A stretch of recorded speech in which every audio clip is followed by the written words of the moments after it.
Good evening. A court has heard death-capped mushrooms. Accused mushroom killer Erin Patterson. It's a tragedy what's happened. Can you tell us about the meal that you cooked?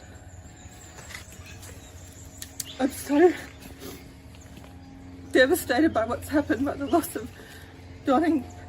Don is still in hospital, the loss of Ian and Heather and Gail. They were some of the best people that I've ever met. Gail was like... Take your time. Gail was the mum that I didn't have because my mum passed away 4 years ago. And Gail's never been anything but good and kind to me. And Ian and Heather were some of the best people I've ever met. They never did anything wrong to me, and I'm so devastated about what's happened. Can you tell us? And the loss to the community. Quiet afternoon in July 2023, a family lunch in the small town of Leongatha, Australia turned into a tragedy. 3 people died, and 1 barely survived. The dish? A homemade beef Wellington. The cook? Erin Patterson. But what happened that day was no ordinary food poisoning. It sparked a nationwide investigation and a murder trial that's still unfolding. Welcome to the channel. Today, we dive deep into a real-life mystery of family ties, deadly mushrooms, and a case that continues to grip Australia. This is the story of Erin Patterson and the mushroom lunch that killed 3. It all happened on the 29th of July, 2023. Erin Patterson, a 48-year-old woman living in Leongatha, invited 4 guests over for lunch. They were her former in-laws, Don and Gail Patterson, both 70. Gail's sister, Heather Wilkinson, and Heather's husband, Ian Wilkinson, a 69-year-old pastor. Erin's ex-husband, Simon Patterson, was also invited but cancelled the night before. On the menu was a classic British dish, beef Wellington, a beef tenderloin coated with finely chopped mushrooms, prosciutto, and wrapped in puff pastry. But the mushroom mixture Erin used contained something deadly. Amanita phalloides, also known as the death cap mushroom, one of the most toxic fungi on Earth. The death cap mushroom is responsible for 90% of mushroom-related deaths worldwide. Just half a mushroom is enough to kill a healthy adult. It looks harmless, pale green, sometimes white or bronze, with a sweet but overpowering odor. But it contains alpha-amanitin, a deadly toxin that destroys the liver and kidneys. Once consumed, symptoms appear within 6-12 hours. Vomiting, stomach cramps, diarrhea. Then a deceptive recovery period, followed by rapid organ failure. Days after the lunch, all 4 guests were hospitalized with suspected gastroenteritis. Erin Patterson also went to the hospital but refused to be admitted. Then the news broke. Gail and Heather died on the 4th of August. Don Patterson died the next day. Ian Wilkinson remained in a coma for 7 weeks and only survived after a liver transplant. The police were called in. Something didn't add up. So, who is Erin Patterson? She married Simon Patterson back in 2007. The couple had a rocky relationship with periods of separation and reconciliation. In 2015, they split permanently, but remained in close contact vacationing together, sharing custody of their children and maintaining ties with Simon's family. Erin worked as a local newsletter editor.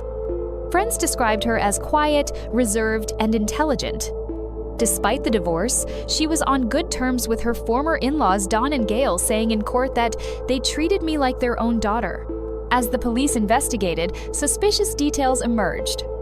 Erin told doctors she had used both fresh mushrooms from a store and dried mushrooms from an Asian grocer in Mount Waverly. But a crucial detail surfaced. Police found a discarded food dehydrator at a waste transfer station.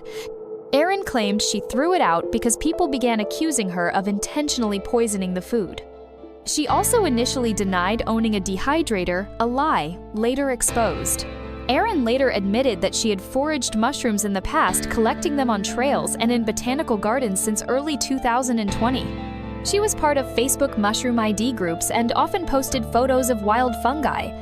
Yet when toxicology confirmed death cap poisoning, she didn't immediately notify medical professionals. Instead, she drove her kids to school and disposed of the dehydrator. When her ex-husband Simon confronted her in the hospital asking, "Is that how you poisoned my parents?" It finally began to sink in. Erin reset her phone to factory settings during the investigation. She said she was afraid detectives would find photos of the mushrooms and the dehydrator. But even that didn't stop prosecutors. In court, they presented April 2023 photos taken from her phone, showing wild mushrooms weighed on a kitchen scale.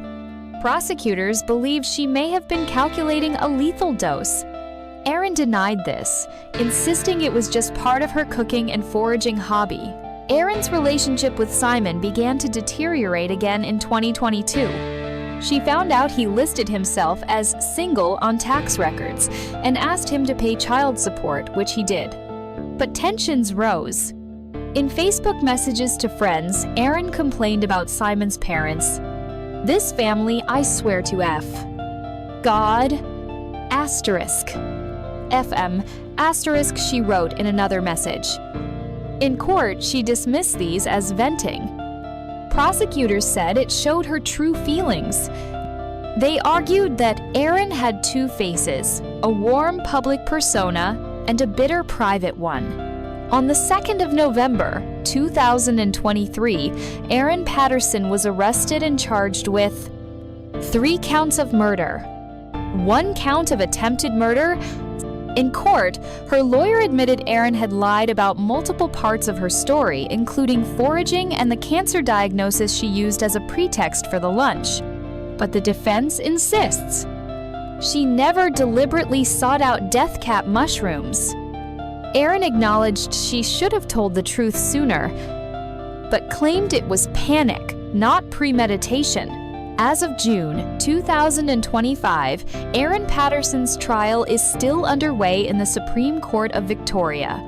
The prosecution continues to argue that Erin acted with intent, possibly out of resentment, frustration, or emotional strain. Meanwhile, Erin maintains her innocence. She admits to poor decisions and lies, but denies that the deaths were deliberate. The court is expected to reach a verdict later this year. This case raises difficult questions. Can deadly mistakes be forgiven if they weren't intentional?